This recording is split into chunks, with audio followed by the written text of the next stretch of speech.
Welcome to competitive crack. ഞാൻ അശ്വതി ജോഷി.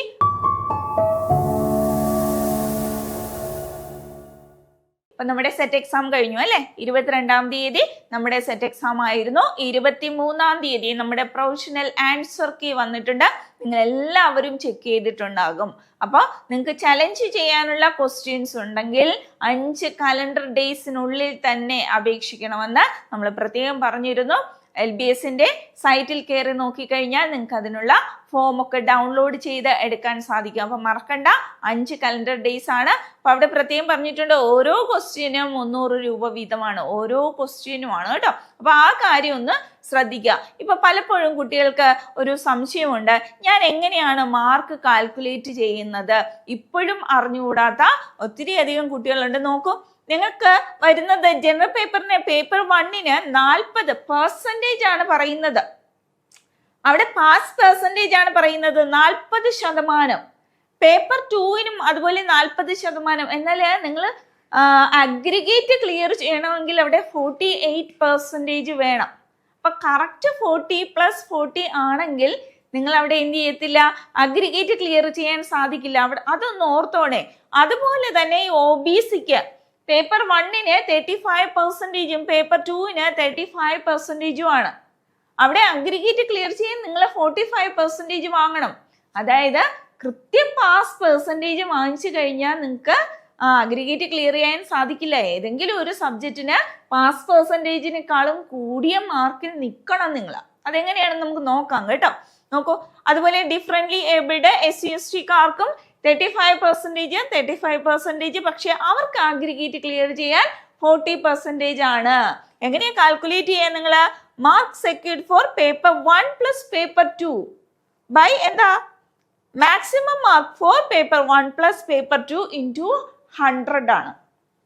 ഇവിടെ പ്രത്യേകം ശ്രദ്ധിക്കേണ്ട മറ്റൊരു കാര്യം, നമ്മള് മാർക്ക് കാൽക്കുലേറ്റ് ചെയ്യുമ്പോൾ 240 ആണ് ടോട്ടൽ മാർക്ക്. എന്നാൽ LBS ഏതെങ്കിലും ആൻസറുകളൊക്കെ ഡിലീറ്റ് ചെയ്യുക, ക്യാൻസൽ ചെയ്യുവാണെങ്കിൽ ആ മാർക്ക് വെച്ചിട്ട് മാത്രം നിങ്ങൾ മാക്സിമം മാർക്ക് കാൽക്കുലേറ്റ് ചെയ്താൽ മതി. അതെങ്ങനെയാണെന്ന് ഞാൻ പറഞ്ഞുതരാം. ഇവിടെ നോക്കൂ, സാധാരണ രീതിയിലാണെങ്കിൽ ജനറൽ പേപ്പറിന് 120 അല്ലെ, 120 അല്ലേ, 120 മാർക്കാണ്. നിങ്ങൾക്ക് എത്ര പെർസെൻറ്റേജ് പാസ്സാകാൻ? 40% ആണ്. ഡിവൈഡഡ് ബൈ 100 എത്ര മാർക്ക് വാങ്ങണം? 48 മാർക്ക് വാങ്ങണം. അതുപോലെ തന്നെ പേപ്പർ 2-നും എത്ര മാർക്ക് വാങ്ങണം? 48 മാർക്ക് വാങ്ങണം. പക്ഷെ അഗ്രിഗേറ്റ് ക്ലിയർ ചെയ്യുന്ന സമയത്ത് 240 ഇൻറ്റു 48% ഇട്ടാണ് നിങ്ങൾ കാൽക്കുലേറ്റ് ചെയ്യുന്നത്. അപ്പൊ നിങ്ങൾക്ക് എത്ര മാർക്ക് വേണ്ടി വരും? അപ്പൊ 115.2 മാർക്ക്. 0.2 ഒക്കെ വരുന്നത് അവിടെ റൗണ്ട് ചെയ്യും കേട്ടോ. അതവിടെ പ്രത്യേകം പറഞ്ഞിട്ടുണ്ട് കേട്ടോ. നോക്കൂ, അതുപോലെ OBC-കാർക്കാണെങ്കിൽ പേപ്പർ 1-ന് 42 മാർക്ക് വേണം, പേപ്പർ 2-ന് 42 മാർക്ക് പാസ്സാകാൻ മാത്രം. അഗ്രിഗേറ്റ് ക്ലിയർ ചെയ്യാൻ 108 മാർക്ക് വേണം. അടുത്ത് നോക്കൂ, ഡിഫറെന്റ്ലി ഏബിൾഡ് SC/ST-കാർക്ക് പേപ്പർ 1-ന് 42 വേണം, പേപ്പർ 2-ന് 42 വേണം. എന്നാൽ ടോട്ടൽ അഗ്രിഗേറ്റ് ക്ലിയർ ചെയ്യാൻ 96 മാർക്ക് വേണം. മനസ്സിലായോ? അപ്പൊ ഇങ്ങനെ വേണം നിങ്ങൾ കാൽക്കുലേറ്റ് ചെയ്യാൻ കേട്ടോ. നോക്കൂ, ഒരു എക്സാമ്പിൾ ഞാൻ പറഞ്ഞു തരാം. നോക്കൂ, സബ്ജക്റ്റ് എഴുതിയേക്കുക. നേരത്തെ നമ്മൾ കോമൺ ആയിട്ടാണ് പറഞ്ഞത്. Botany, chemistry, economics, physics, political science. നമ്മുടെ ഇവിടെ CC-യിൽ പൊളിറ്റിക്കൽ സയൻസ് ഇല്ല, എന്നിരുന്നാൽ കൂടെ ഞാൻ പറഞ്ഞുതരാം. നോക്കൂ, ഇവിടെ 48% ഓഫ് 240 ആകുമ്പോൾ 115.2. OBC-കാർക്ക് 108 വേണം, SC/ST-കാർക്ക് 96. മനസ്സിലായോ? നോക്കൂ, കെമിസ്ട്രി അതുപോലെ തന്നെയാണ്. നോക്കൂ, എക്കണോമിക്സും വരുമ്പോഴും അതുപോലെ തന്നെയാണ്, ഫിസിക്സും അതുപോലെ തന്നെയാണ്, പൊളിറ്റിക്കൽ സയൻസും അതുപോലെ തന്നെയാണ്. ക്ലിയർ അല്ലേ? ഇനി മാർക്ക് കൂട്ടുന്നതിൽ കൺഫ്യൂഷൻ ഇല്ലല്ലോ. നോക്കൂ, ഇംഗ്ലീഷ്, മലയാളം, മാത്തമാറ്റിക്സ്, ബയോടെക്നോളജി. ഇവിടെ നിങ്ങൾ ശ്രദ്ധിച്ചു നോക്കിക്കേ, ഇവിടെ എന്താ വ്യത്യാസം? ഞാൻ പറഞ്ഞു. ഇവിടെ എന്താ വ്യത്യാസം വന്നേക്കുന്നേ? ഞാൻ പറഞ്ഞു, ഏതെങ്കിലും ക്വസ്റ്റ്യൻസ് ക്യാൻസൽ ചെയ്ത് കഴിഞ്ഞാൽ ആ മാർക്ക് കുറച്ചിട്ടായിരിക്കും കാൽക്കുലേറ്റ് ചെയ്യുക. ഞാനൊരു ഉദാഹരണത്തിന് ഇവിടെ ഇട്ടുന്നേ ഉള്ളൂ. ഇത് ക്യാൻസൽ ചെയ്യും എന്നുള്ള അർത്ഥത്തിലൊന്നും അല്ല ഞാൻ ഇട്ടേക്കുന്നത്, നിങ്ങൾക്ക് മനസ്സിലാകാൻ വേണ്ടി മാത്രം. ഒരു ഉദാഹരണം പറയുകയാണെങ്കിൽ ഇംഗ്ലീഷിൽ നോക്കൂ, 3 ക്യാൻസൽ ചെയ്തെന്നിരിക്കട്ടെ. 240 സ്ഥാനത്ത് നമ്മൾ എത്ര ഇട്ട കാൽക്കുലേറ്റ് ചെയ്തിരിക്കുന്നേ? 237. അപ്പൊ അവിടെ നിങ്ങൾക്ക് എത്ര മാർക്ക് വേണ്ടി വരും? 113.76 മതി. കണ്ടോ? OBC-ക്കാർ വരുമ്പോഴും 45% ഇട്ട് വേണം കാൽക്കുലേറ്റ് ചെയ്യാൻ. അവിടെ 237 ആണേ. അഥവാ 3 ക്യാൻസൽ ചെയ്താൽ, ഒരു ഉദാഹരണം നിങ്ങൾക്ക് പറഞ്ഞു തരുന്നതാണ്. അവിടെ 106.65 കണ്ടോ? SC/ST വരുമ്പോൾ ആനുപാതികമായിട്ടും എന്ത് ചെയ്യും? കുറയും. 94.8. അതുപോലെ ഓരോ സബ്ജക്റ്റും. ഇവിടെ മാത്തമെറ്റിക്സ് വന്നപ്പോൾ നിങ്ങൾ കാൽക്കുലേറ്റ് ചെയ്തപ്പോൾ ഇവിടെ പോയിന്റ് വന്നു. എന്തുകൊണ്ടാ അങ്ങനെ വന്നേ? ഒരു ക്വസ്റ്റ്യന്റെ മാർക്ക് എത്രയാ? 1.5 ആണ്.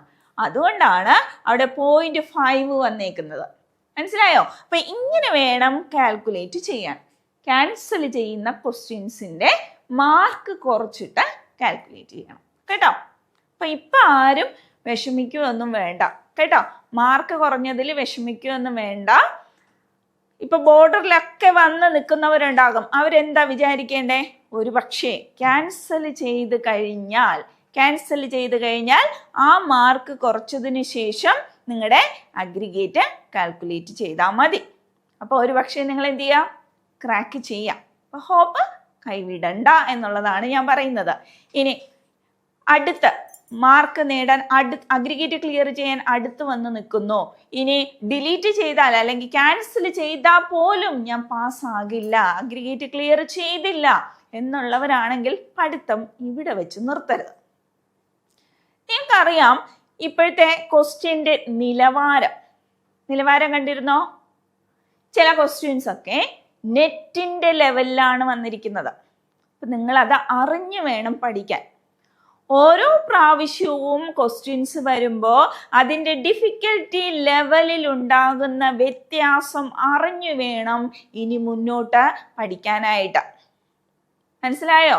നെറ്റിന്റെ ലെവലിലേക്ക് കാര്യങ്ങൾ പോവുകയാണ്. സെറ്റിൽ നിന്ന് നെറ്റിന്റെ ലെവലിലേക്ക് പോവുക എന്ന് പറയുമ്പോൾ നിങ്ങൾ ഇപ്പൊ പഠിക്കുന്ന രീതിയിൽ പഠിച്ചാൽ മതിയോ? പോരാ. കുറച്ചും കൂടെ ആത്മാർത്ഥതയോടുകൂടി പഠിക്കണം. അപ്പൊ കുറച്ച് കുട്ടികളൊക്കെ നമ്മളെ വിളിച്ചിട്ട് പറയുന്നുണ്ട്, ടീച്ചർ പറഞ്ഞ അതേ പാറ്റേണിൽ തന്നെയാണ് ക്വസ്റ്റ്യൻസ് ഒക്കെ വന്നിരുന്നത്. ഞാൻ കുറച്ചുകൂടെ ആത്മാർത്ഥമായിട്ട് ശ്രമിച്ചിരുന്നെങ്കിൽ, ടീച്ചർ പറഞ്ഞ അതേ മോഡലിൽ തന്നെ പഠിച്ചിരുന്നുവെങ്കിൽ, ആ മെത്തേഡിൽ പഠിച്ചിരുന്നുവെങ്കിൽ ഞാൻ തീർച്ചയായിട്ടും അഗ്രിഗേറ്റ് ക്ലിയർ ചെയ്തേനെ. പക്ഷെ ഇപ്പൊ എനിക്ക് പശ്ചാത്താപമുണ്ട്. അങ്ങനെ കുറെ അധികം കുട്ടികൾ വിളിച്ച് പറയുന്നുണ്ട്. അപ്പൊ അങ്ങനെ ഒരു അവസ്ഥ ഇനി വരരുത്. നമ്മൾ CCയുടെ റിസൾട്ട് നിങ്ങൾക്കറിയാം. നമ്മൾ അതേ പാറ്റേണിൽ, അതേ സിസ്റ്റമാറ്റിക് ആയിട്ട് നിങ്ങൾ ക്ലിയർ ചെയ്യാൻ വേണ്ടിയിട്ടുള്ള കോച്ചിങ് തന്നെയാണ് ഞങ്ങളിവിടെ തരുന്നത്. വളരെ സിസ്റ്റമാറ്റിക് ആയിട്ട് ഒരു ടൈം ടേബിളിൻ്റെ സഹായത്തോടു കൂടി തന്നെയാണ് കുട്ടികൾ പഠിച്ചു പോകുന്നത്. എല്ലാവർക്കും അറിയാം, ലാസ്റ്റ് ബൂസ്റ്റർ ബാച്ച് ഒക്കെ വന്നപ്പോൾ എത്ര മണിക്കൂറാണ് നിങ്ങൾ CCയോടൊപ്പം ചിലവഴിച്ചത് അല്ലേ? ഓരോ സബ്ജക്റ്റിനും 3 മണിക്കൂർ വീതമാണ് നിങ്ങൾ സ്പെൻഡ് ചെയ്തത് അല്ലേ? അത്രത്തോളം ആത്മാർത്ഥതയോടുകൂടി പഠിച്ചാൽ മാത്രമേ എന്ത് ചെയ്യുള്ളൂ? എക്സാം ക്രാക്ക് ചെയ്യാൻ സാധിക്കുകയുള്ളൂ. നിങ്ങൾക്കറിയാം, ഇവിടെ ഓരോ സബ്ജക്റ്റിനും നിങ്ങളോടൊപ്പം ഓരോ മെൻറ്റേഴ്സും ഉണ്ട്. നിങ്ങളുടെ സംശയങ്ങൾ അപ്പോൾ തീർത്തു തരാൻ മെൻറ്റേഴ്സും ഉണ്ട്. നിങ്ങൾ അവരെ കോണ്ടാക്ട് ചെയ്താൽ മതി. അതോടൊപ്പം തന്നെ ലൈവ് ക്ലാസ്സുകളുണ്ട്. ആ ലൈവ് ക്ലാസ്സുകളിൽ നിങ്ങൾക്ക് വേണ്ട സപ്പോർട്ട് ടീച്ചേഴ്സ് അപ്പോൾ തന്നു പോകും. നിങ്ങളുടെ സംശയങ്ങളൊക്കെ അപ്പം തന്നെ തീർത്തു പോകും. അതുപോലെ വീക്ക്ലി എക്സാംസ് അത് മിസ് ചെയ്യാൻ പാടില്ല. കഴിഞ്ഞ പ്രാവശ്യത്തെ പല കുട്ടികളും എക്സാം എഴുതാൻ മടിച്ചു എന്നൊരൊറ്റ കാരണം ഉണ്ടായിരുന്നു.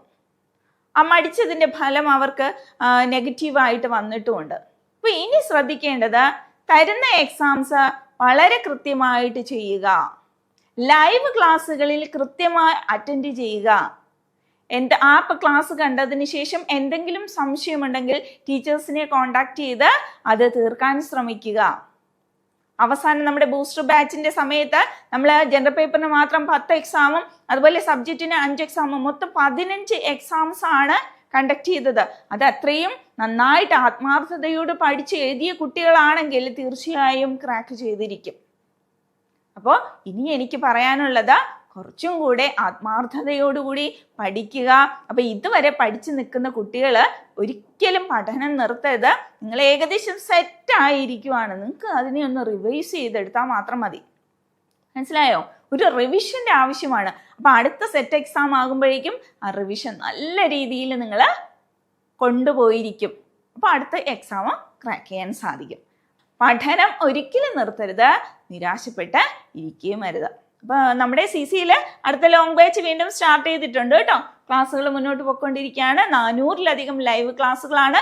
വീക്ക്ലി മോഡൽ എക്സാംസ് ഉണ്ട്, അതുപോലെ daily workout, mentorship, mock test, PYQ discussion. ലാസ്റ്റിൽ വരുന്ന ഈ 15 എക്സാംസ്, ഓരോ എക്സാമും 120 മാർക്കിനാണ്. അപ്പം അത്ര എഴുതി കഴിയുമ്പോഴത്തേക്കും നിങ്ങൾ സെറ്റാണ്.